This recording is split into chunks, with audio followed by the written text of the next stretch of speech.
Praise the Lord. ஆண்டவராகிய இயேசு கிறிஸ்துவின் மகிமைப்படுவதாக. லூக்கா 10ஆம் அதிகாரத்தில் ரொம்ப அழகான ஒரு சம்பவம் நடைபெறும். என்னன்னா, மார்த்தா மரியாளோட வீட்டுக்கு ஆண்டவராகிய இயேசு கிறிஸ்து அந்த வீட்டுக்கு போவார். ஸோ அந்த வீட்டுக்கு போகும்போது மார்த்தா ரொம்ப பிஸியாக அவங்க நிறைய விஷயங்களை குறித்து யோசிச்சு கலங்கி ஆண்டவர்கிட்ட போயிட்டு அவங்க நிற்பாங்க. மரியாள் என்ன பண்ணுவாங்கன்னா, அவனுடைய பாத்தில் உட்கார்ந்து ஆண்டவரோடு நேரத்தை செலவு பண்ணாங்க. ஏசப்பா மார்த்தாள்கிட்ட ரொம்ப அழகான ஒரு வார்த்தையை சொல்லுவார். மார்த்தாளே மார்த்தாளே, நீயோ அநேக காரியங்களை குறித்து கலங்குகிறாய்.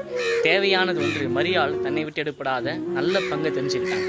நம்முடைய லைஃப்பில் இதை கனெக்ட் பண்ணி பாருங்களேன். ஏசப்பா எனக்கு என்ன சொல்லி கொடுத்தாருன்னா, நம்ம கூட நம்ம லைஃப்பில் அது ஊழியமாக இருக்கட்டும், வேலையாக இருக்கட்டும், படிப்பாகட்டும், எல்லா விஷயத்துலையுமே நீங்கள் பாருங்கள், நம்ம எதுவும் நிறைய யோசிச்சு நம்மளை பிஸியாக வச்சுட்டு நிறைய காரியங்களை குறித்து நம்ம யோசிச்சு நம்ம கலங்குறோம்.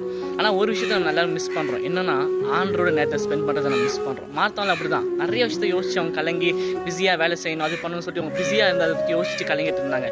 ஆனால் மரியாள் எந்த ஒரு வரியும் பண்ணிக்காமல் ஆண்டவரோட நேரத்தை ஸ்பெண்ட் பண்ணாங்க. இதுதான் நாமளும் பண்ணணும். நம்ம என்ன தான் உலகத்தில் பிஸியாக இருந்தாலுமே த பெஸ்ட் திங், நம்ம பெஸ்ட்டாக ஒரு விஷயம் பண்ண முடியும்னா அது ஆண்டரோட நேரத்தை செலவு பண்ணுறது. அதுதான் ஏசப்பா எதிர்பார்க்குறேன். ஸோ எவ்வளோ நம்ம பிஸியாக இருந்தாலும் ஆண்டரோடு நம்ம நேரத்தை செலவு பண்ணணும். ஏசப்பா அதுதான் ரொம்ப பிடிக்கும்.